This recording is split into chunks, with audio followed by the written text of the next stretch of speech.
Well, welcome everyone. My name is Jeff. I'm an estimator with SK Hauck, and I like to open up with just to kind of tell you some of the reasons why we have these workshops. We've been doing the workshops in different communities along the shoreline, just because obviously there's so many changes in the codes and the different things that you need to get your house lifted. And also, since Sandy, there's been such a great amount of contractors that just kind of poured into the industry. And what we've been seeing is a lot of the contractors, they have the right intentions. They want to help. They want to do their, start a business, get their business going. However, you can lose so much money, so much time choosing inexperienced.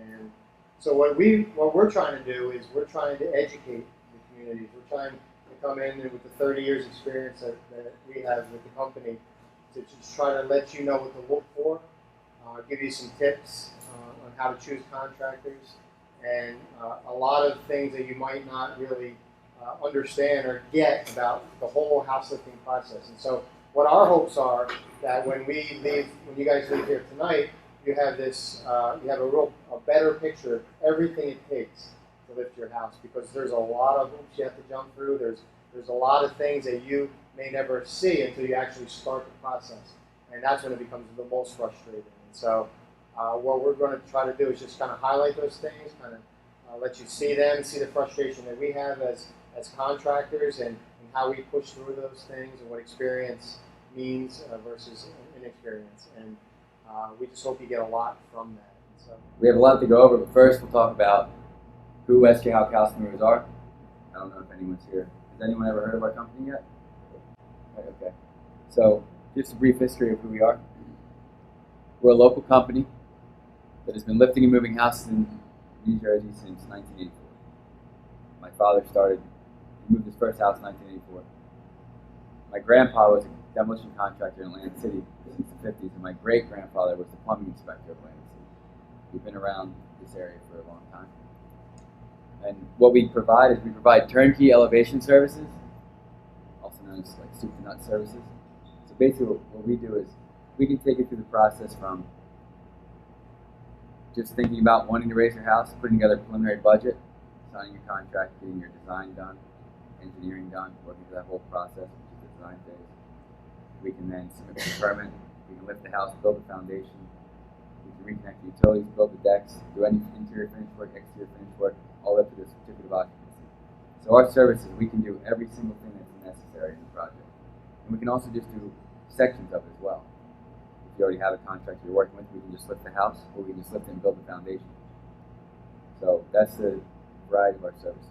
So we call ourselves a turnkey elevation service company. It sounds real cool, but we're a general contractor that strictly focuses on elevation projects. That's what it means. Before Superstorm Sandy, we were the only licensed and insured house lifter in Atlantic County. Like I said, we're from Egg Harbor Township. We're the only ones. And we have lifted more houses in the entire area of Atlantic County and Cape May County than any other company. We've done the most of this work out of any company. We know for a fact Atlantic County and Cape May County. And we've won 3 international awards for our work. We just recently won an award for lifting the heaviest house. We're part of an international association, which I'll get into next. We've also won 2 awards for things that we've designed related to doing a lot of work over the water.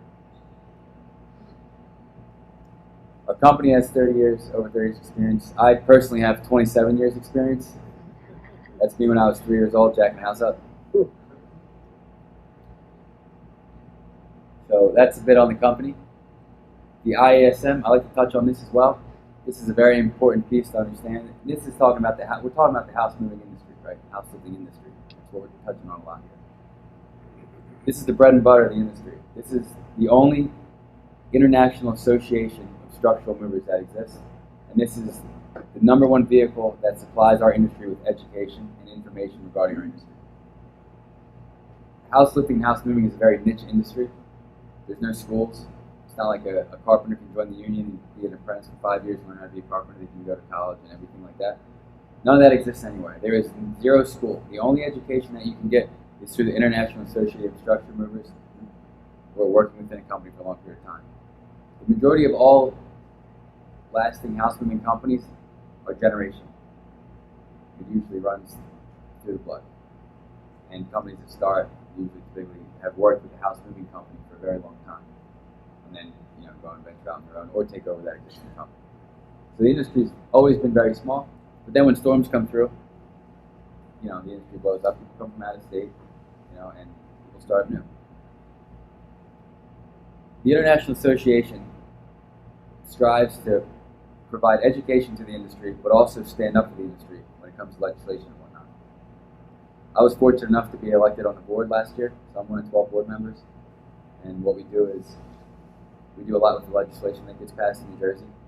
We've been up in front of the DCA a couple times talking about different legislation that's getting passed in regards to the elevation process. Some of it's beneficial to us. A lot of it's not beneficial to us and not beneficial to the homeowner. And what we do is try to help, New Jersey make the right decision when making this legislation. Is it needed? Yes, of course, as long as it's written right. So that's where the association comes into play. My opinion is that if you're not part of the International Association of Structure Movers, you're not a serious house mover. That's just my opinion. Because if you want to learn and grow, this is where you do it. We have a convention every year. Last year the convention was in New Jersey, and we do a yard tour every year. And again, we were fortunate enough to have the yard tour at our yard. And what we do is we teach everybody else all our tricks of the trade and what we know. And that's where I've personally learned the most is from having the opportunity to visit other people's yards all over the country. So this is the key to the house moving industry. House moving, house lifting. One and the same. So here's a few projects we've done. This is in Ventnor Heights. This house is completely over the water. There's not a piece of it that's on land. And what we did was we lifted it up. We rolled it off the water with these are crib stacks. These is what the wood is, and then steel beams on top. These crib stacks are sitting on top of something that we designed. It's something we won an award for. It's called a crib craft. We float it out there and sink it down so we can do work over the water.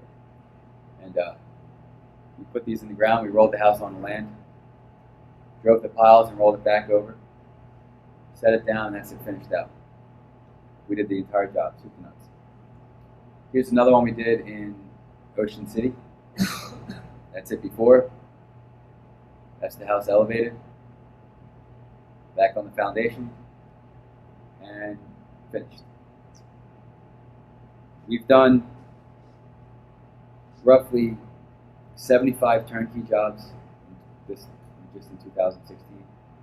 We've lifted closer to 150 just this year. So now we'll get into the nuts and bolts. Why should I raise my house? Some of you may know a lot of this information, but I just feel it's extremely important to touch on this. This is the whole reason why you're even at the workshop. There's something on this list. So to start from the beginning, FEMA, which is the federal government, changed the flood maps in the entire USA and is changing them. They're in the process now. They've already been changed in New Jersey, but in the entire country, they're changing the flood maps. And what they're doing is they're raising up the base flood elevation. Right? So the base flood elevation is the lowest level of living space that you can build on code, wherever it may be. So around here, maybe 10. Up in Pennsylvania, it might be 400 feet, but it's based off of flooding.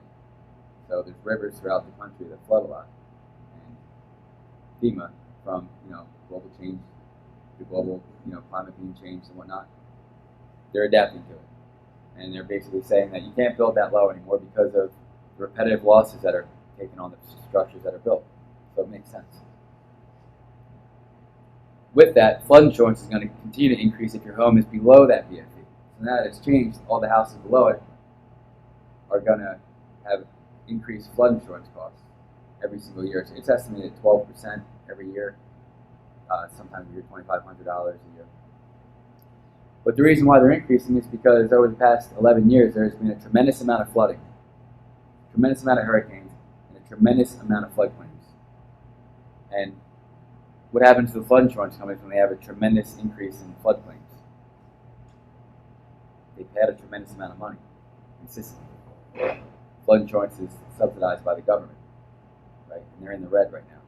Flood insurance companies can't withstand flooding. All these houses that are high risk or too low, they need to be compensated for it. So if your house is below the BFE, they're going to increase your flood insurance. There's a huge problem behind all that, if you think about it. If your house is below the BFE, it's going to devalue in price, right? The value of it's going to decrease, and the flood insurance is going to increase. So what happens to a municipality when property values decrease? Does anyone know? Taxes decrease, right? Tax revenue decreases. And then what happens when flood insurance increases?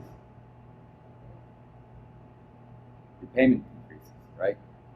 Your flood insurance could be as much as your mortgage payment. So that impacts the people that live there. So what may they want to do? Head west, right? Yeah, head west. So what does that really, now what does that do? Now what does that do for the municipality?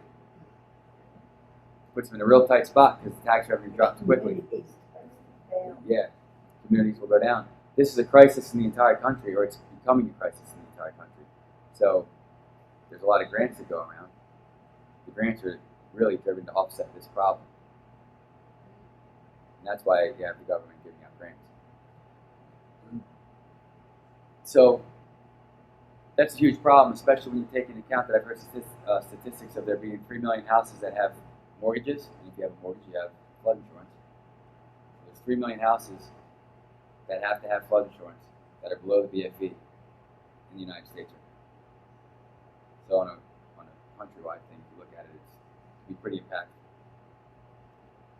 So with that, like I said, your property value will devalue and your flood insurance costs increase, which will make selling your home more challenging because the way they write mortgages, there's a back-end ratio, and they take in the mortgage, the taxes, and the insurance costs on that home and add it up against your yearly income.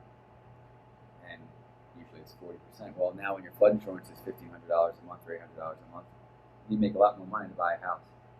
And then also buying that house, it's devaluing in price. And some mortgage companies won't even write it because of the risk. They won't even put a mortgage on it. And it's just starting to happen now. We get more and more calls about people not being able to sell their house because it's not above the BFE. So it's causing a big problem in communities, I'm sure. And if you ever decide to remodel your home, you'll need to meet new codes. If you put 50, this is generally, this has always been before the storm and everything. This is why we raised a lot of houses before the storm, because of that one. If you put 50% of the value of the structure into it, you have to meet new code. You have to bring up the new code. Some places it's only 40%. New code means the new elevation. Before the storm, 1988 data was here, and the 1929 data, which are the two old BFEs, base elevations. 88 data was here, 29 was here. So we were raising houses like 1.5 to 2 feet, just when people were completely remodeling their houses. No big deal.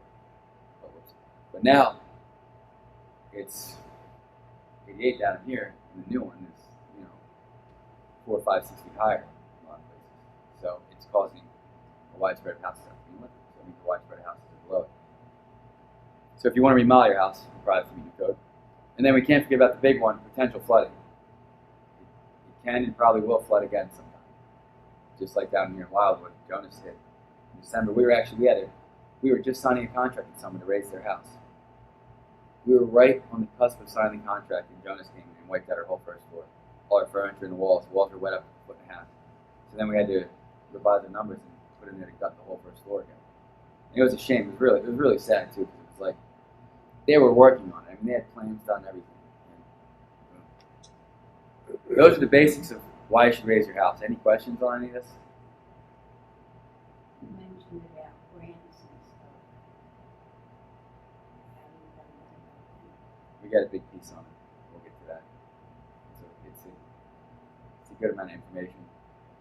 The BFE is the base flood elevation. Yes. And every community is a little different. Yeah, every community is allowed to put a freeboard on top of that, which is related to this. This is just a basic chart of what the increases in insurance can look like. This is all over the internet. You can find very easily. Your flood insurance premium, these aren't exact numbers or anything, of course. Everyone knows that. Premium at 4 feet below base flood elevation, you're looking at $9,500 a year. Premium at base flood elevation, $1,400 a year. And premium at 3 feet above base flood elevation, $427 a year. So what dictates the 3 feet above base flood elevation is what really is the freeboard for your town. So each municipality adopts a freeboard if they choose to. Steph, do you know what Wildwood is? It's either one or two. The average is It's 2, right? Okay.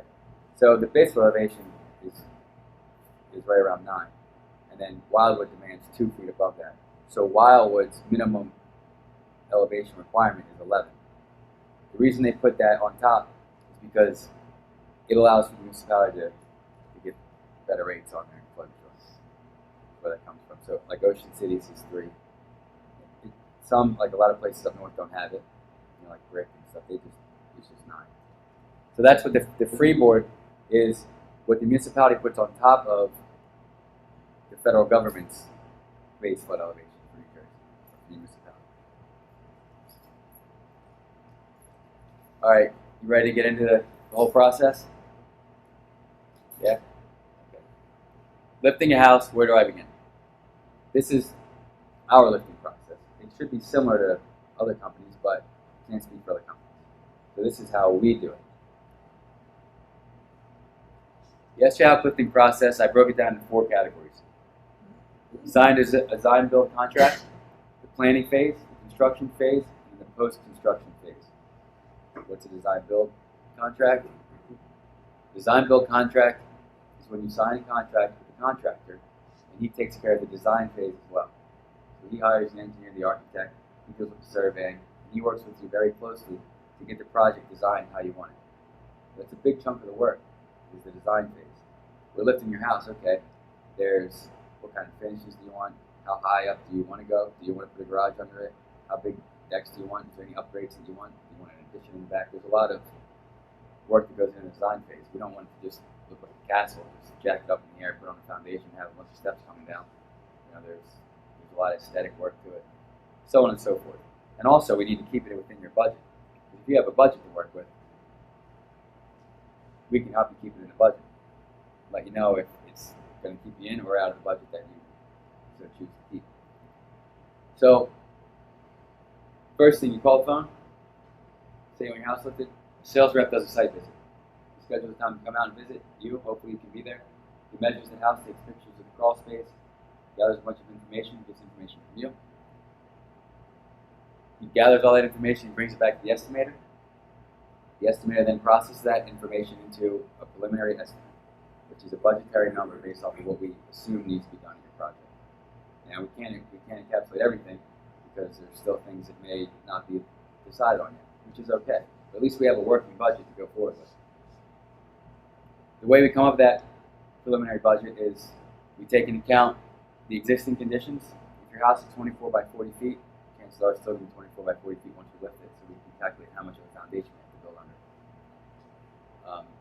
The assumed work necessary, well, we know that we're lifting it, we need to put in X amount of block. The average height down here, we lift out to 6 feet, so 6 feet is 8 courses. We know we have to put 8 courses of block. We're going to assume that we'll do 8 courses of block. And work that you would like done to your house. You tell us you want to upgrade, you want a new kitchen, you want new siding, roof, whatever it is you want. We'll gather that information and work up some budgetary numbers on it.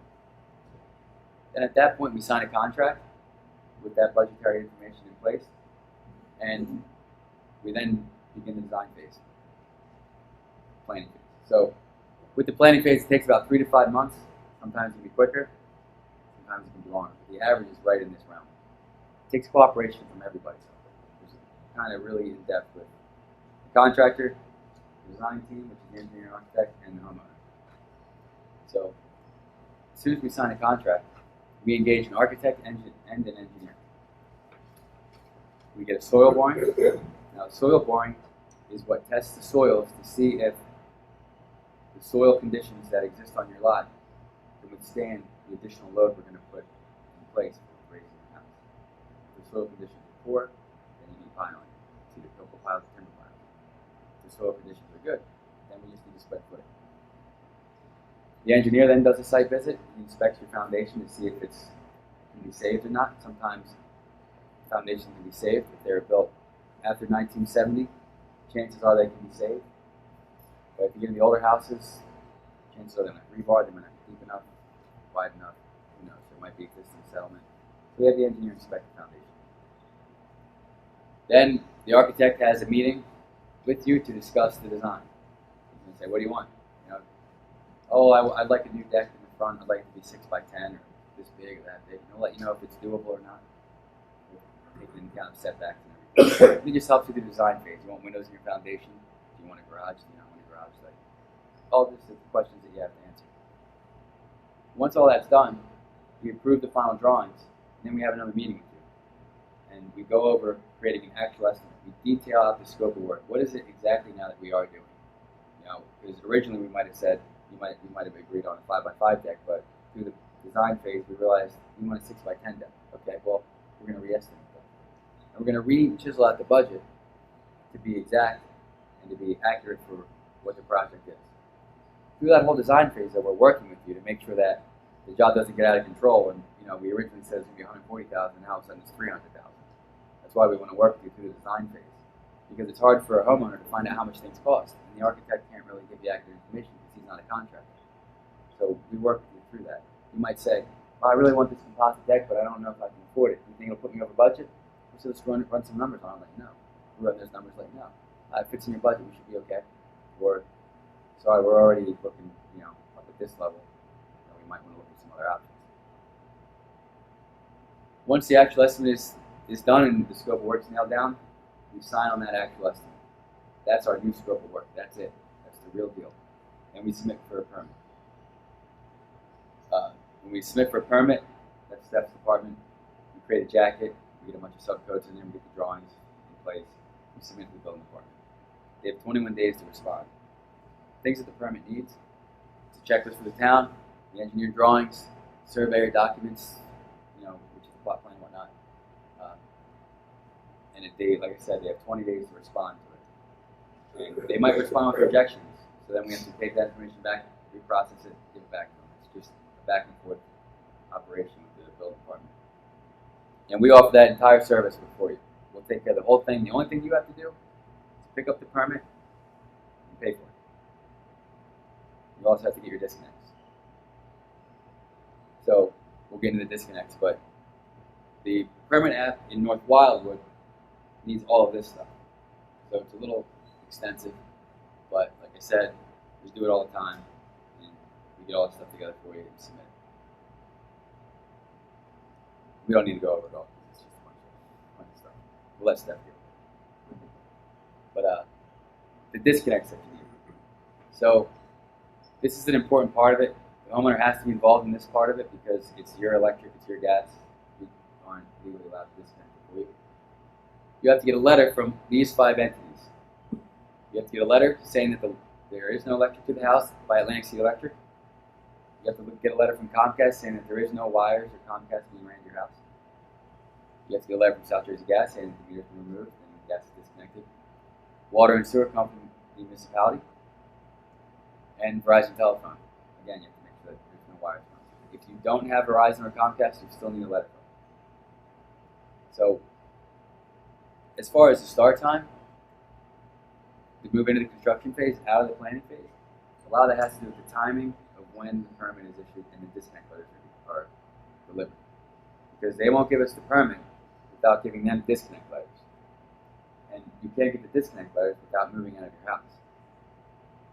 Unless you live there with no electric, gas, water, plumbing, right? So, what we do our best is we strive to get the timing right. It's a timing thing. So what we'll do is we'll submit the permit. You'll be living in your house because we don't want you out of your house longer than you have to be. So what we do is we submit for the permit, we get a zoning permit, then it goes in the building. And while it's in building, we can kind of narrow it down when that building permit is going to be issued. because again, it's in the municipality's hands, not ours. That's when Stephanie will call you and say, let's start working on these disconnects. Because South Jersey Gas might take 4 weeks. We might have the permit in 3 weeks. So then we'll get a phone call saying the permit's ready to be picked up. You just have to submit your disconnect letter. And then you are hopefully wrapping up your disconnect letter, still living in your house. Once you get all those, we already have a tentative start date because we know when the permit came in. We take those disconnect letters down to the building department, get the permit, and we can start in a week. And that's the best way to be able to minimize the amount of time you're out of your house. It doesn't always go that way. We just try. It's a guessing game. I mean, we have to try to project when the permit's going to be issued, when South Jersey Gas is going to come shut the electric or the gas off, so on and so forth. So sometimes we can get it close, sometimes we can't. It might be a couple weeks. But we're always there within a month of the permit being issued. No matter how busy we are, we're always there within a month of the permit being issued. So chances are sometimes you might be out of your house a month. And you might hear stories about people being out of their house for 3 months before anyone started. And it could be the contractor. I'm not sticking up for everybody, but it also can be that the permit and the disconnects weren't scheduled right. Maybe the homeowner jumped the gun getting the disconnect and had to move out. There's other factors that go on as well. So the construction phase. Am I going too fast? We're good? Any questions on the planning phase? So the construction phase. And you can see the planning phase is typically longer than the construction phase. And the planning phase is really where the bulk of the work is. Not physical work, but if you have a good planning, if you do the planning phase right, the construction phase usually goes pretty well. The first thing we do is pre-lift demo. What that is you'll be out of the house, and we'll come and we'll remove any steps off the house, any decks that aren't getting lifted, any old utility chimneys, landscaping, anything that's in the way of the project. Lifts in the house, building foundation, send it back down. The crew will come out, clean all that out. Then our house lifters come in. We slide beams in the crawl space, put in our cribbing, set our jacks, and jack the house off the foundation. And at that point, it's a pivotal part of the whole project. It's right there. Once the house goes up, we have to bring the engineer back out to inspect the existing foundation and inspect the existing floor system. Because no matter how hard you try to plan, when the house is down here, it looks one way. But then when it's way up here, it looks a different way. So we re-inspect the foundation because maybe it can be safe, maybe it can't. We need to inspect that. And also the floor system. You have to make sure that the plans match the exact way that the floor system is. Because that's kind of what can delay these jobs. Is if you override that spot, just keep it running, and then you realize that the plans you're building off don't really match the way it was designed. You can run into problems down the road. So right away, we call it the engineer. Let's redo these plans if we have to. A lot of times we don't have to, but no matter what, you can't see everything when the house is sitting on the ground. When it goes up, you can. So we just take that. We have a great engineer. We turn the drawings right around. We won't even stop working. Boom, right around. Then what we do is we build the foundation. If helical piles have to go in, does anyone know what helical piles are? Helical piles are screw piles. Yeah. The reason why we use a lot of helical piles is because you need low overhead clearance to install them. You only need 6 feet of room to put them in. So we're jacking up these houses on tight lots. You can't drive through the piles. You need 30 feet of overhead clearance to put a piling in. But when we jack the house up, you only need 6. So you do helical piles if the soil conditions are poor. We can do timber piling if we move the house out of the way. So if you don't need any, great. It's just an additional cost. But then what we do is we pour the footer, lay the block, put a sill plate on top of that. Sill plate's a layer of wood that we put on top of the block. Connect the house to the layer of wood, which is connected to the foundation, so the house doesn't blow away in a storm. All that's done, and we set the house down to the new foundation. Once the house is down, we perform any exterior work. We start building decks. We start running new sewer lines if they're going in. We'll do the siding. We'll replace windows. We got get a lot of exterior work done. Then we reconnect the utilities. We run the electric, any HVAC if that's going in, plumbing, and then we have to do fire. Once all that's done, we do the interior work, painting, sheetrock, flooring, new kitchen, whatever it is that we're doing on the interior, if anything. Then we do a final grade, clean up the site, then we do a punch list. We walk the job first. We see what we can come up with that, needs to be adjusted, fixed. You always need a punch list. And then we walk it with you to make sure that we didn't miss anything that is to your standards. We then execute the punch list. Then it's into the post-construction phase. This is the inspection process. There's inspections that are gotten for the entire process. what inspections are the way that everything works. Construction is we have to build what an engineer tells us to. That's the engineer plans, right? Engineer architectural plans. And then the inspectors inspect to make sure that we're building it to what the engineer says, and to the municipality's code requirements. So throughout the overall process, we're getting inspections done by the municipality. Once the job is done, we have to get a final building inspection, right? So we have to get a framing inspections and all those, and then a final building inspection. The final building inspection, they review all the inspections up to that point to make sure that everything was done right, inspection-wise. They also inspect the entire job to make sure that we did everything right. And then they inspect the plumbing, they inspect the electric, they inspect the fire, which is your smoke alarms and things like that.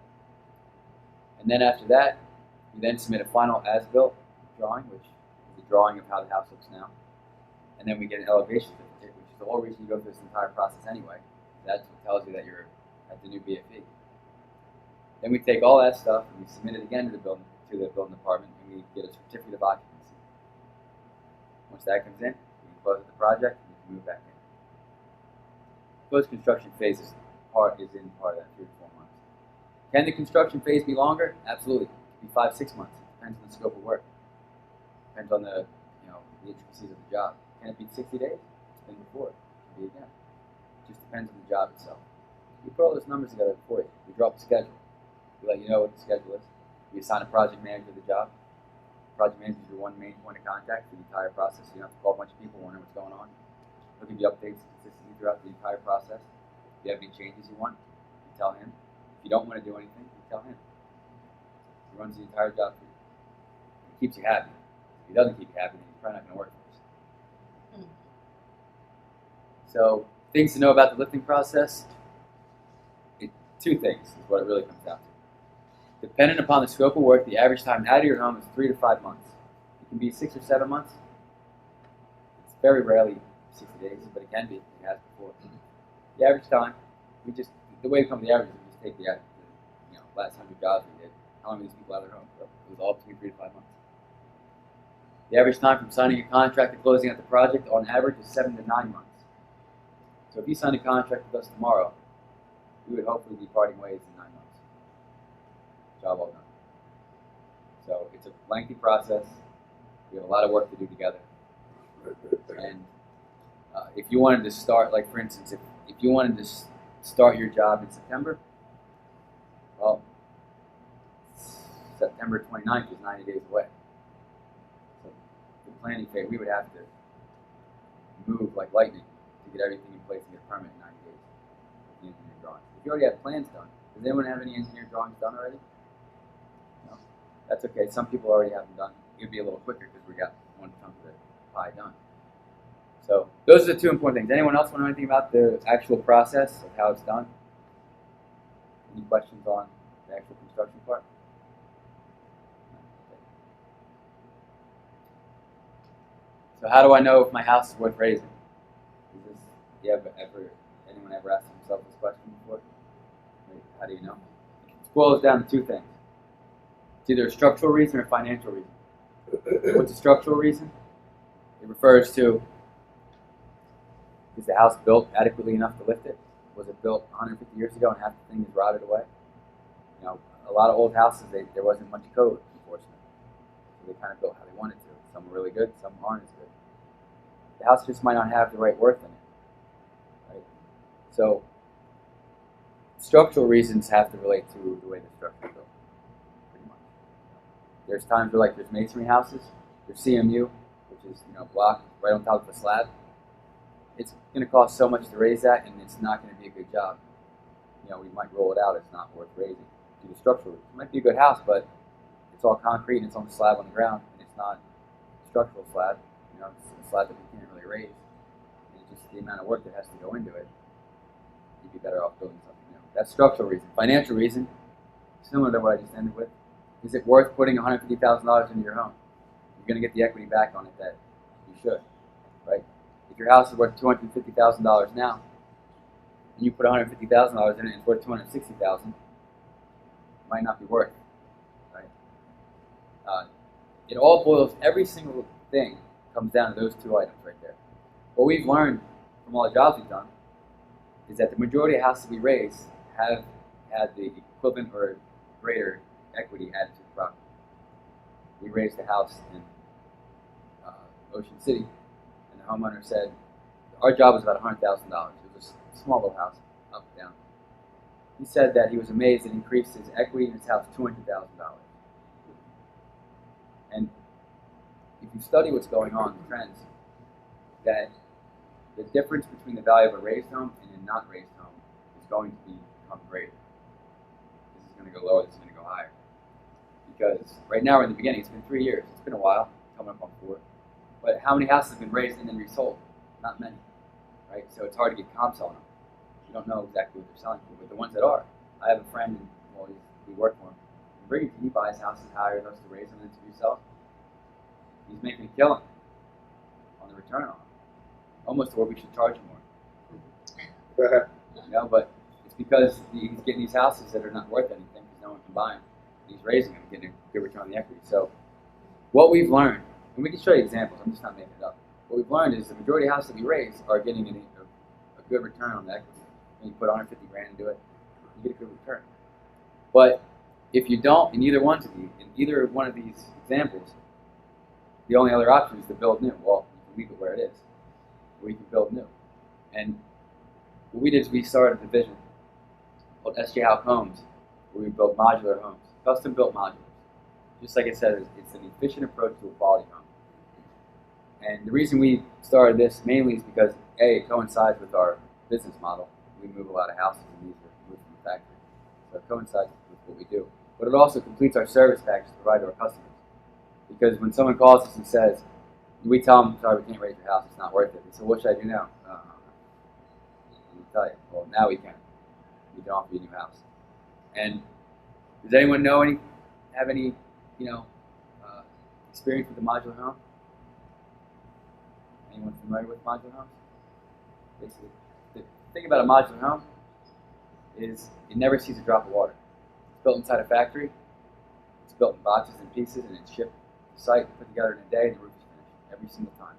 Never sees a drop of water. As versus stick frame, is it gets rained on, it dries, it gets rained on, it's wintertime, it snows, it's rained on, it dries, it's rained on, it dries. This is very quick. We do a design, and you can design whatever you want. Any stick frame home that you see, we can do in a modular. They're all inspected by engineers, a third-party engineer inspects them. They're really, it's actually, the technology, it's amazing really how they build these houses. I'm even amazed by it. But you order a home, we work out the drawings, whatever you like. We send it to the factory, we get a permit while we're waiting. 6 weeks later, the house arrives. In 6 weeks' time, in 2 days later, the house is put together and the roof is on. We built the decks, inside it, do some finish work, move back in. It's quick. Yeah. You can turn your home, if you're tearing your house down, we can tear your house down. We could get a building permit, your house could still be there. We could apply to build the home, which will take 6 weeks. You can then move out, we can demo your home, build the foundation, 6 weeks later the house is there, and then a month and a half later you move back in. You got your house in 90 days. Have a brand new house. It can be done. Not always, but it can be done. That's the benefit of the modular. And they're actually more cost efficient. The bigger the house is, the more money you save by going to modular. Because the smaller homes, just the cost of it. If you're building an 800 square foot home, the stick frame 800 square foot home and the modular is about the same price. You can't compete on a lower scale. But it's when on a larger scale that it's a factory production, so you can really compete. So the more square footage, the cheaper the price gets with the modular home. It's always an option. So from there, here's the big one. I'm going to let someone else talk about this, but how do I finance my project? Scott, you want to come up? Sure.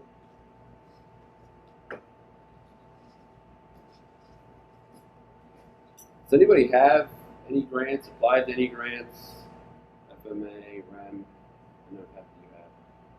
Anybody else? There's essentially 3 ways of financing a project.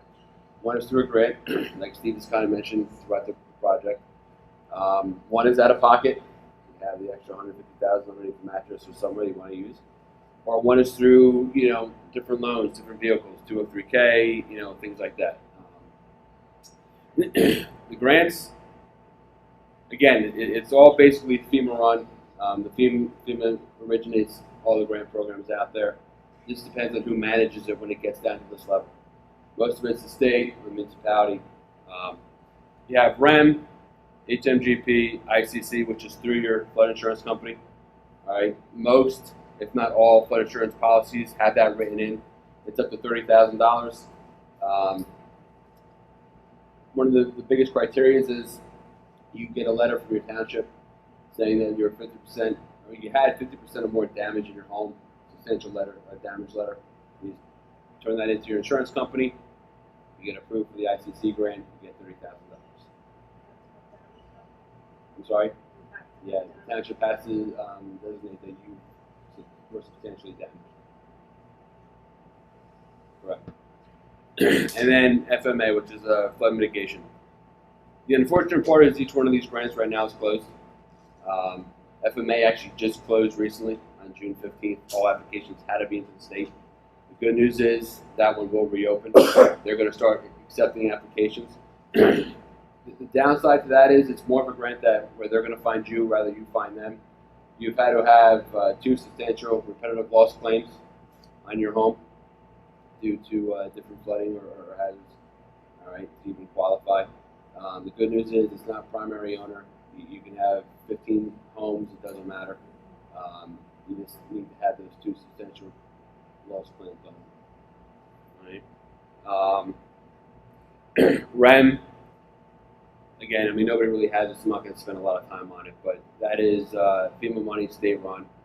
All right, it was a grant that I'm hearing is going to reopen. Don't know when, don't know how the program's going to change. It's changed a lot even since it has been open. They allowed about 7,700 people in the first round. Again, don't know exactly when it's going to reopen or how it's going to reopen, but it was people who applied were afforded up to $150,000 to complete the work. All right, it was more of a gap kind of grant. They were taking what each homeowner realistically would get from the insurance company, take that money up to the 150 with REM, and you'd be able to complete the project. Again, real quick, FEMA, since the BFE, they originate all of the grant programs. They are, the money, basically. They're giving the money out to the state. For REM specifically, New Jersey manages that grant program. FMA is a little bit different. FMA, the actual municipality, is getting the grant. They're applying to the state. You guys become sub-applicants to the municipality. The municipality turns into the state, and then eventually they will choose who's awarded the grant. Within REM, and I'm sure FMA, I'm just not sure exactly how they're going to dish the money out, how they're going to manage the program yet. Once they make determination of who gets approved as early as September, then we're going to really start seeing how the program is going to run all together. But you get assigned a project manager, and then they provide a scope of work, things that have to be done to meet the criteria of receiving. We offer a financing package. All right, there's a lot of different vehicles that may apply. Each situation is a little bit different. If you currently have a mortgage, a second mortgage, no mortgage, what you're overall trying to achieve, how much money you need to achieve what you want to achieve. So we have a financial advisor that works for us. She'll sit with you, she'll talk to you, get all the facts that are needed pertaining to your own individual situation. Work out the very best program to fit your needs. That's not going to completely break the bank, and then that's just another way of completing the project. Because the unfortunate reality is, the longer things take, the longer it takes more grant dollars to spread out to everybody. It's really only hurting you. Cause longer that your house is below BFE, longer for your flood insurance to raise, more money coming out of your pocket. It's a struggle, and we obviously understand it. It's a lot of money. It's not like you're just remodeling your kitchen or remodeling your bathroom. This is major construction. up in excess of $140,000, $150,000. It's not chump change, you know. But you kind of play that game of how long do I wait, how much more money do I want to throw away, versus maybe I just get up and you know I cut my losses where I did. But if you're interested, you know we can definitely set you up with Camille. Again, she's great. She knows all the ins and outs of construction loans. She's been doing it for over 30 years. It is a great option if it does fit your needs. It's not for everybody, but if you think it might be for you, it's definitely worth at least talking to her. Just kind of see what it is she can do for you. And then how do you manage all this? It's obviously hiring a great turnkey elevation company. One that's going to be basically there for you. You know, 'cause at the end of the day, it's not really what we want. It's what you guys want. It's what's going to get you from point A to point B. You know, we work for you. It's not what I want to do to your house. It's what you want us to do to your house. Right? Experience is a huge factor in this. You know, projects can go very, very wrong very, very quickly. It really takes the experience of a person, of a company that's been through this and knows all the ins and outs. It's construction, like I said. There's never a perfect project. Things run smoothly, absolutely, but you're always going to hit a small bump here and there. It's up to the contractor to know what to do because they've seen it before. You don't want somebody to kind of I think that over. And that just doesn't. It's not in your best interest. So experience is huge.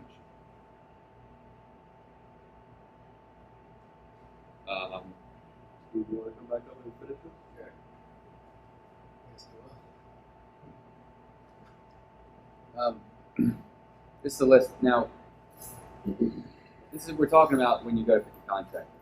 I want to take myself out of wearing the shirt and kind of just represent the industry a little bit more, because whether you hire us or somebody else, if you hire the wrong guy and he botches your job, it's going to have a direct impact on us and our industry.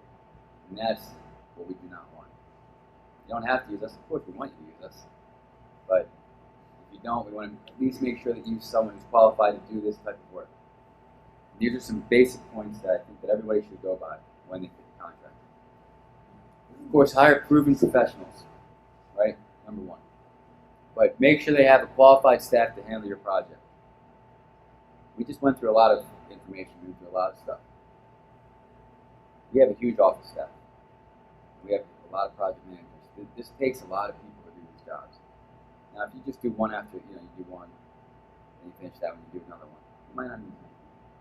You might not have that much experience either. But you always want to make sure they have a qualified staff. If they have their niece doing their books over the summer, it might not be very good. You're giving them a lot of money for the company. You've got a $100,000 job going on. You just want to make sure you have the right people in the right position. If it's a one-man show, are they able to do the entire project themselves? Can they be your project manager? Can they be your carpenter?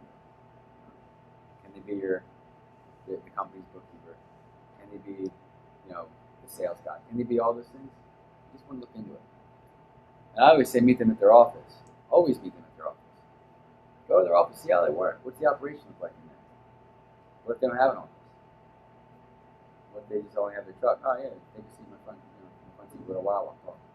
Buy a cup of coffee. You don't know. But it's important.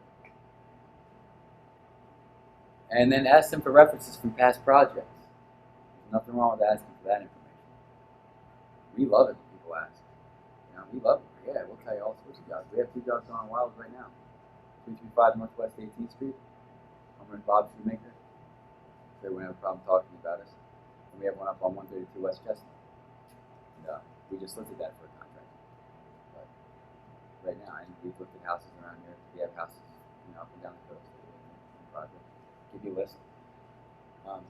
The other thing that does when you ask for past references of past projects is, what if they don't have it?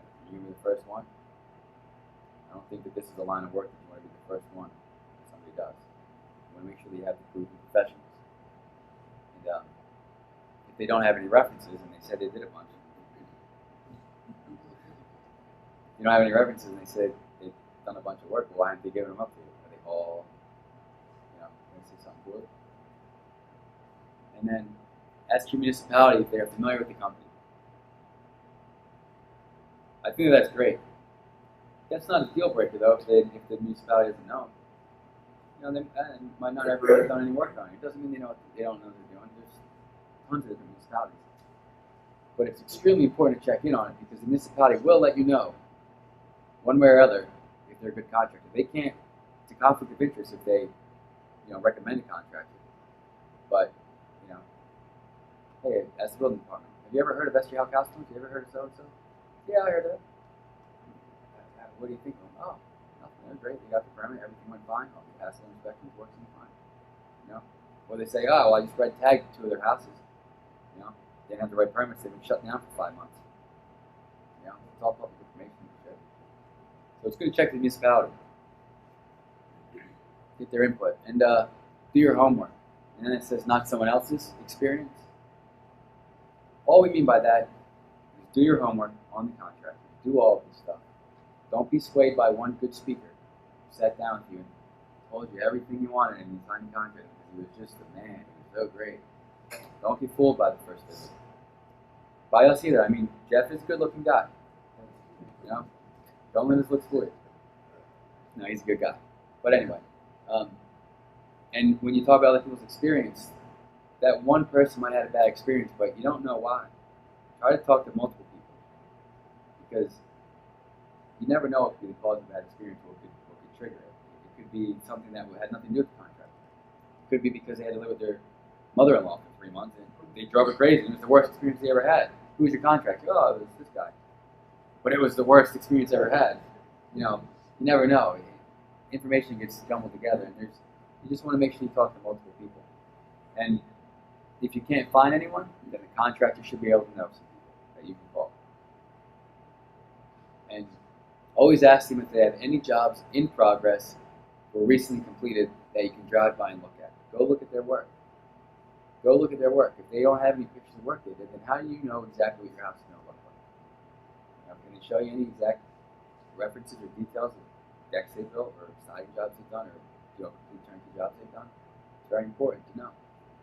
And it's always good to go with the jobs in progress. Job site look abandoned, look wrecked. And then you can call the contractor and say, hey, I went by that one job. It looks like it's been there in a while. Why not? And maybe he'll tell you why. Could be a good reason. Might not be. You might be like, I don't know. Who knows?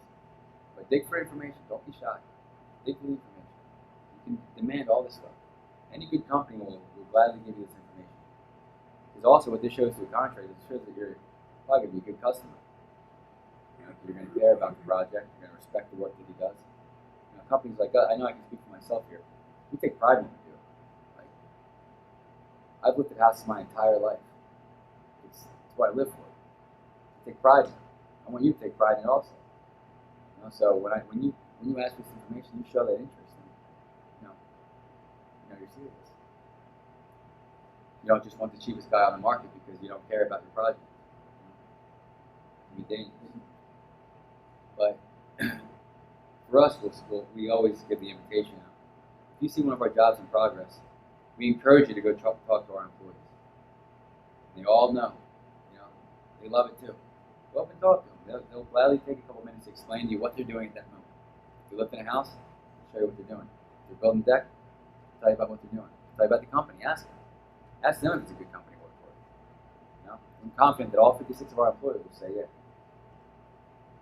And don't assume. That kind of ties into the common thread that we went over. Just don't assume things. Just because this guy said it was a bad experience doesn't mean it's going to be. Is it challenging? Yeah. Is it emotional? Yeah. Think about it. You're hiring us, we're coming in. We're throwing steel beams under your house that you've lived in and loved forever.